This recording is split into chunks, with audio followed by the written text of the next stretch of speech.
Thank you for joining us on our first show of LotParty. Now, let me get you a little background on the name. If you've been in a car dealership at any point in time, you understand what a LotParty is.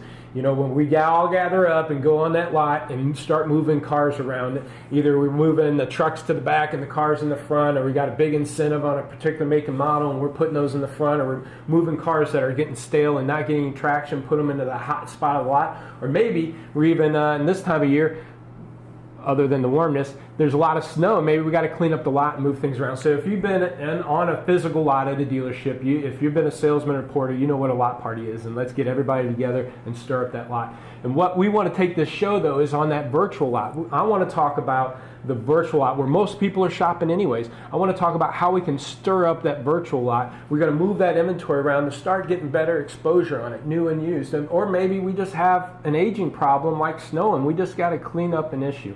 So this show is all about helping dealers with some best practices that you can implement that won't cost you anything. We might be referencing any vendors or anything like that, but one, I want to let all my viewers know I don't take bird dogs. Any references to any vendor at all just happens to be some vendors that maybe we're comfortable with that we've used before, but no promotion pieces here at all. No commercializing anything. I don't collect bird dogs. I'm not here to push anything. So my goal is, with this show, is bring you good content. We're going to be interviewing dealers. We're going to be talking to dealers that do this stuff live day in and day out. We're going to be, again, going over some best practices that you can implement today that you'll see instant results, okay? And then also be able to give you some insights on actual dealers and what they're struggling. So some of these upcoming shows are going to be, we're going to go over upcoming shows. The next one's going to be about photography and photos.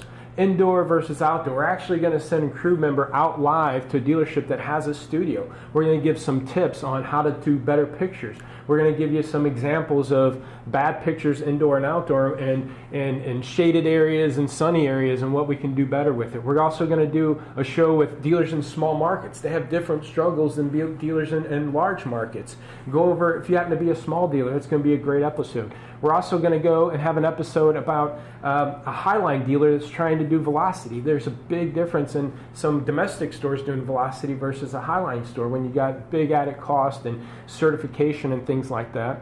I also want to bring in a dealer that, you know, we talk about data all the time, and he just wants the nuts and bolts. You know, it's great, all these reports, but give me the data that matters. So we're going to give you good, relevant content with dealerships that are in the trenches all the time, and bring those episodes to you. But this episode, I want to talk about new cars. There's a lot of activity out there. A lot of dealerships been effectively managing their used cars, and with new cars, it's kind of second wind when it comes to the internet. A lot of times we just are second nature or the stepchild. A lot of times, and what I mean by that, because again, we're a franchise store, and I understand we're promoting a lot of new cars, but online, there's a lot of dealers that don't even photo new. Online, there's a lot of dealers that advertise MSRP or kind of a set it and forget it strategy. They don't do comments. They rely on OEM manufacturers' incentives to move their inventory. And I think dealerships are missing huge opportunities. We've been working with dealerships. My company, LotPop, again, I'm not promoting. I just, again, give you some background on where my information is coming from. We work with dealerships on new cars, and we're seeing phenomenal opportunities out there. And I want to go over some of those things that we do with our dealerships that you can do right now. You don't need our services, just stuff that you can do right now to help you improve your operations. And I'm going to interview a dealer where he's actually doubled his turn. Here's his chart here of a before and after on turn. And then what we've done with his inventory, I'm going to give you some strategies right now, is one thing that we've done with his inventory is a flat pricing.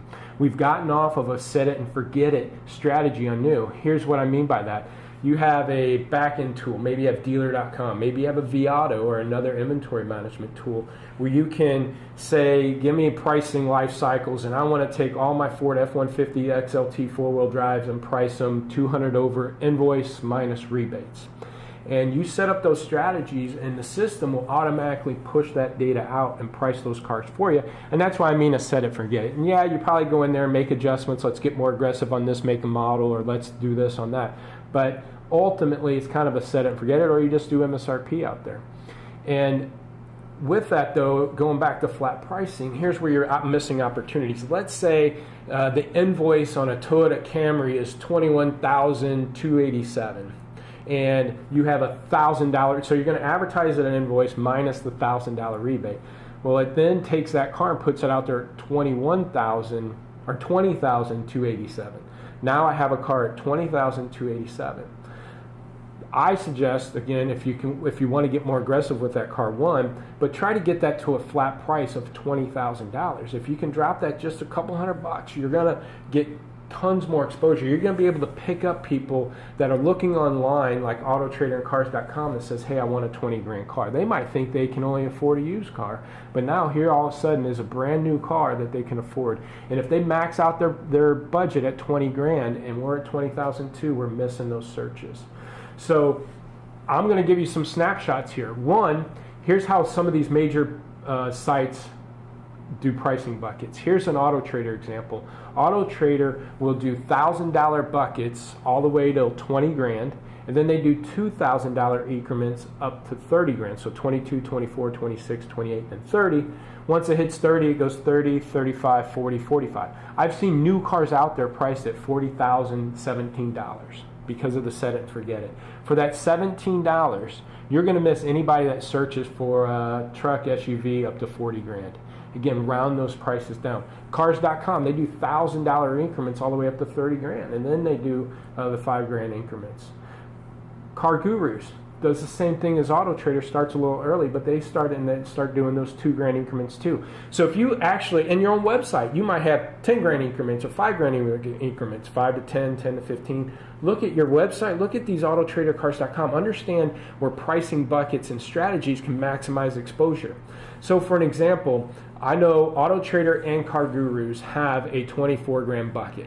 If we have a new car priced at $24,172, I can drop the 172, price it at 24 grand even. It's going to maximize exposure both on AutoTrader and Car Gurus for anybody that says, hey, I want a car up to 24 grand, or they might pick 24 to 26 grand searches, and I maximize my exposure. So I think you understand that. I've done other pricing strategy webinars on flat pricing, but that's one big example where dealerships aren't digging deeper. And if you look right here, I'm going to show you some graphs here of both SRPs and VDPs. The dealer I'm going to interview right now, these are his charts on his increase on SRPs and VDPs by applying that one strategy. But here's the other things that he's done to get these type of results. Is he's dug in and he's gotten better with his comments. He's no longer relying on the manufacturer's comments. He's digging in, making sure if that car has roof and nav, he's putting that into the comments. And one of the things I emphasize with dealers on marketing cars is to get away from manufacturer terminology. If you have a Highline car, Lexus, Infiniti, some of those Highline manufacturers count a sunroof as a moonroof. So if your car is out there being promoted as a moonroof, Cars.com, for example, won't recognize that. Cars.com allows customers to type in what they want in the search for features. So if a customer types in sunroof, your moonroof car does not show up. So again, an example would be, we have a person that's wanting an Infiniti, wants to spend 40 grand and wants a sunroof. Well, if we have it out there as a moonroof priced at 40,172, we're missing that search by not rounding down one, but two, having it out there as a moonroof, not a sunroof. So dig deeper into how customers are searching for those features on that car. So not just making sure comments have moonroof in it, but sunroof / moonroof, navigation / nav / GPS, or rear entertainment DVD player, not just rear entertainment, not just DVD player. We don't know how customers are searching. Again, I've done a webinar on that, or a quick tip on that. If you want some more information, get a hold of me on that info. So comments, flat pricing, and then photos. So essentially, you want to get your cars priced, photoed, and description no different than we did used. You want to focus on new like you do used, price competitively to the market, round up or down. Once you flat price that car, though, you own it. Meaning most systems, and I work with a lot of dealers that use vAuto's Conquest system. I know with their system, once you touch that car, you kind of own it. And now the rebates might change and update the pricing on it, but let's just say I take a car from 20,002 and I round it down to 20 grand, and that works for now, but then the rebate changes and it takes my 20 grand and bumps it back up to 20,005 because the rebate just changed. I'm going to have to reevaluate that car and see if I want to keep it at 20,005 or drop it, and I'm going to reevaluate it by looking at day supply. I'm going to reevaluate it by looking at SRP, VDP activity, seeing if my searches are there, my BDPs are there, and then look at the competitive set and see how other dealers are pricing them, see how old it is, and I'm going to start making adjustments. I'm going to interview Brad Tyson. He's from Madisonville Toyota. He's doing a phenomenal job running that new car department and getting huge results. And one of the things we also talk about is, holding costs. It does take some money to hold on to those cars a little bit longer. And what's the incentive of turning that inventory? Because a lot of dealerships will take new cars and just hold on to them because they don't depreciate. But they do when you consider holding costs. And he does a great deeper dive into what effects all this stuff has done for him. So without further ado, let's go right into that interview with Brad Tyson. All right, Brad, thank you for joining us.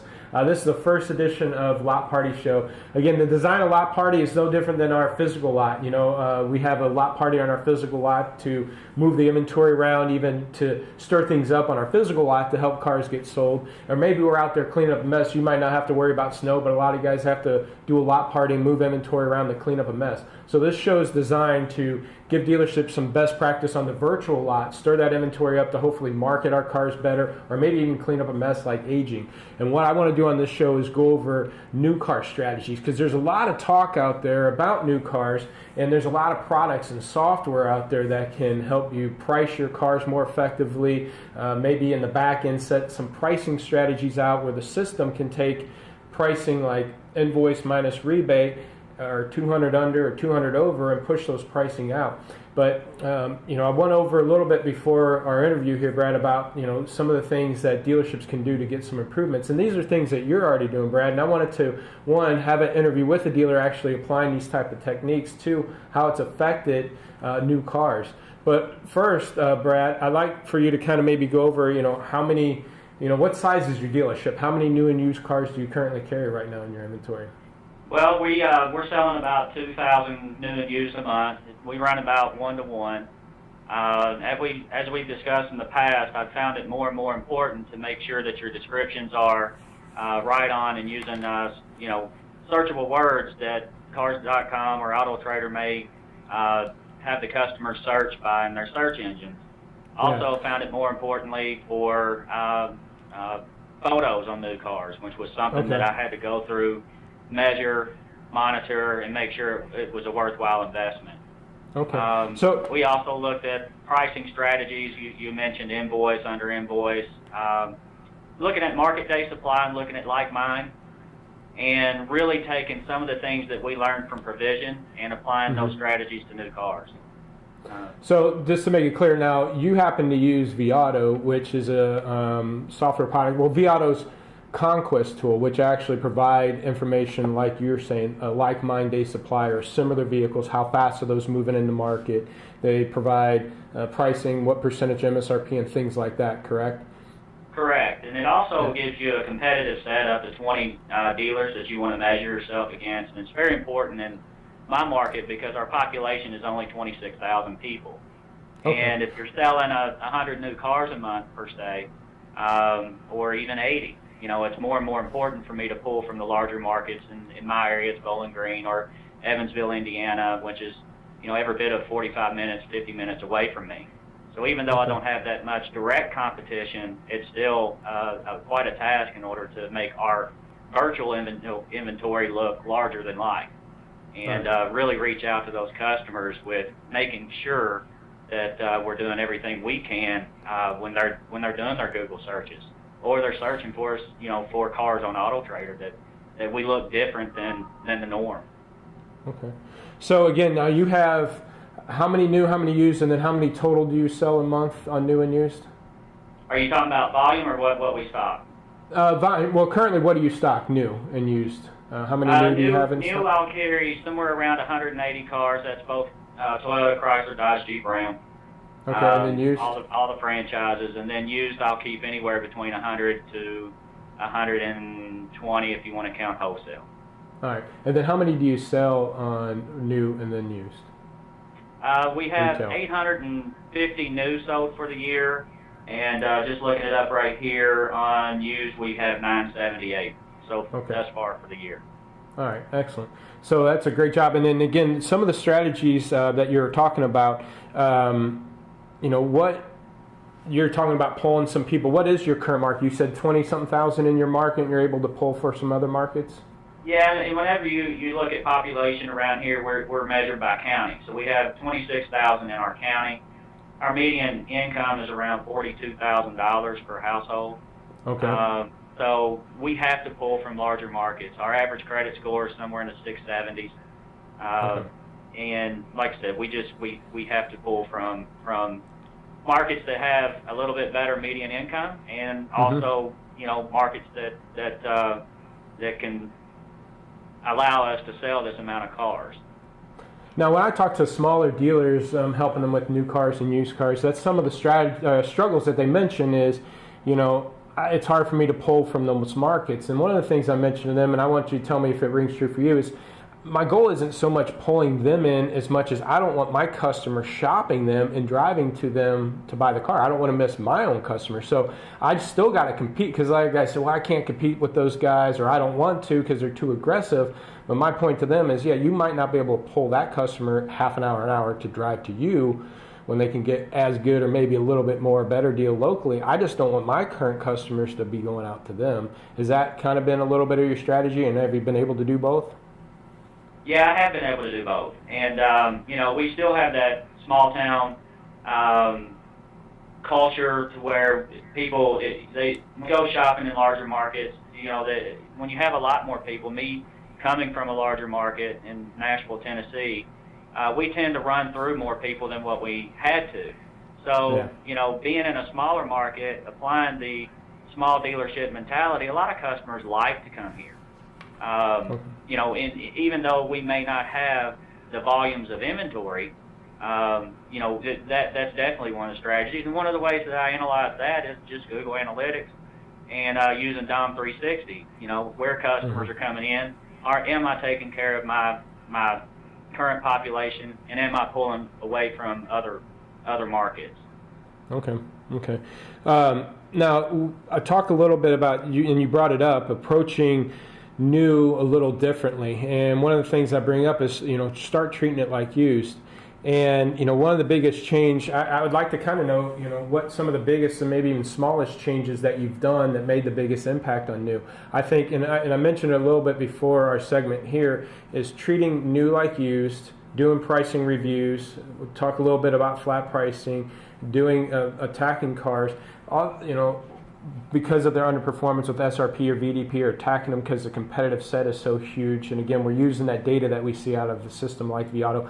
We're not here to promote a system. It just happens to be used vAuto. I deal with clients like yourself that use vAuto, so we're going to use some of those reference points. But what's maybe either the biggest or smallest difference that you've done that made the biggest impact, would you say? Well, initially it was making sure that my DMS was clean. I didn't realize that I figured that once a vehicle was put into the system, that it decoded, and it was kind of a set it and forget it.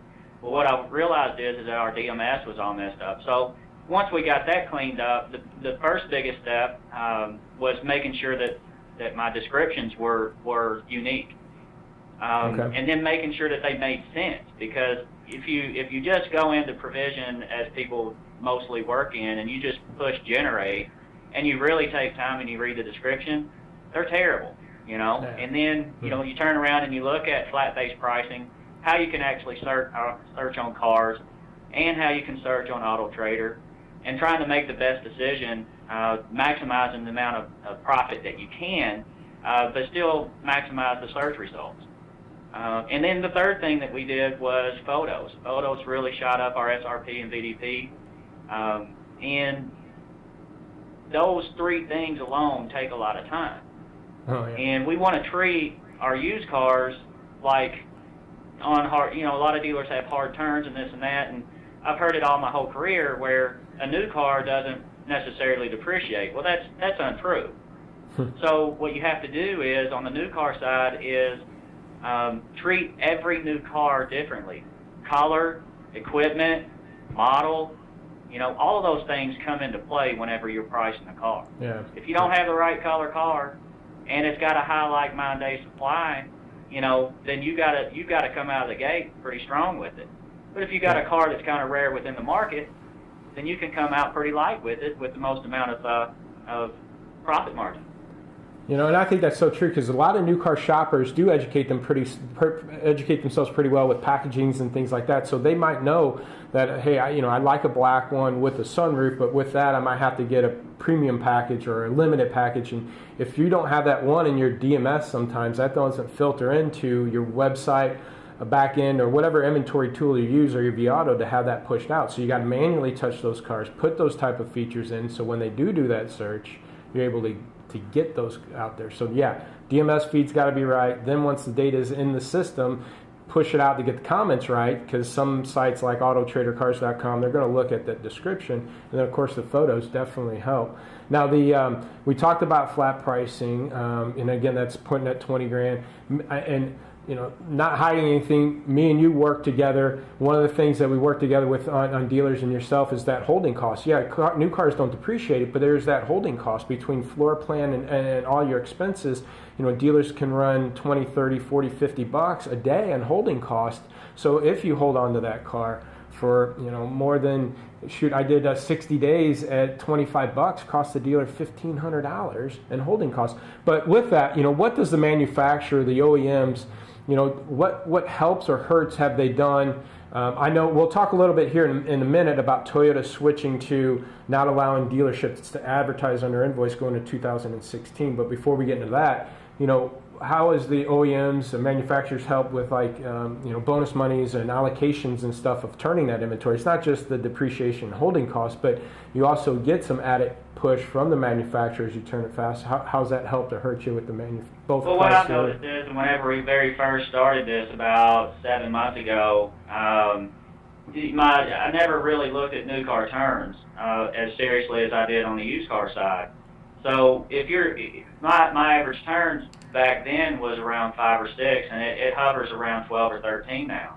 So if you're doubling your turn, then you're doubling your wholesale receipt, which goes straight to the bottom line. Right. So it's a no-brainer. It's no different than anything else. If you're paying attention to your turns, you're paying attention to your aging, and you're getting rid of those cars as our goal is right now, 120 days, and we only have 6 over, by the way. Nice.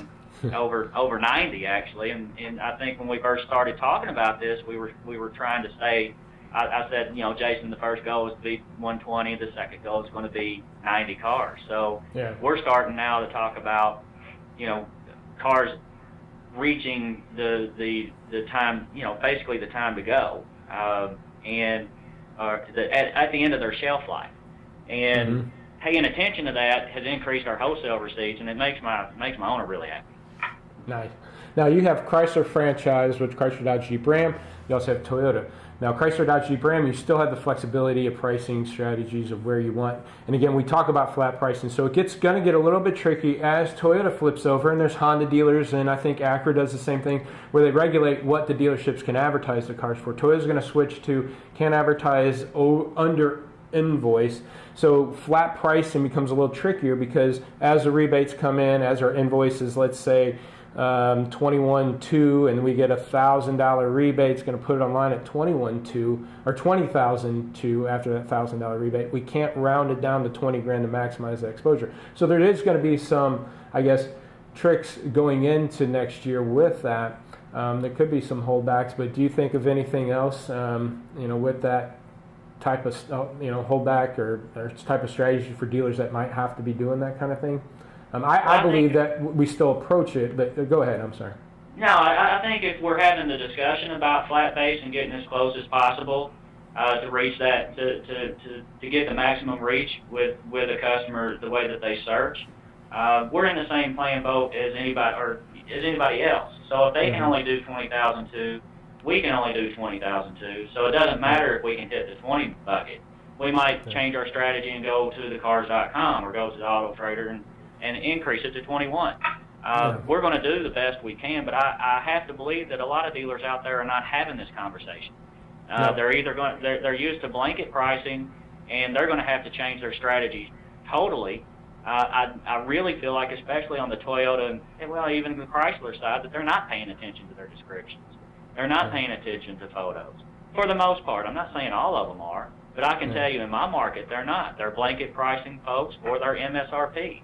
200-day-old, 300-day-old MSRP cars just doesn't make any sense. Yeah. Not only do we look at it this way, but whenever you're talking about stocking the right vehicles, you use the competitive insight on the Conquest tool as well. And you can go in there and you can say, okay, well, what series and what model and what color, with a roof, without a roof, sells the most, because you can pull up the last 45 days recent sales. And then you can look at what's active in the market, and you can strategize what you're going to stock or how you're going to BOS change your car to get more customers through your door. I guarantee you most people are not doing both. They're either doing one right or they're not doing both right. And that's amazing. And that's where I kind of bring up the beginning of this whole segment is treating new like used. The way you're digging in, the way you're getting deeper into these cars and drilling down.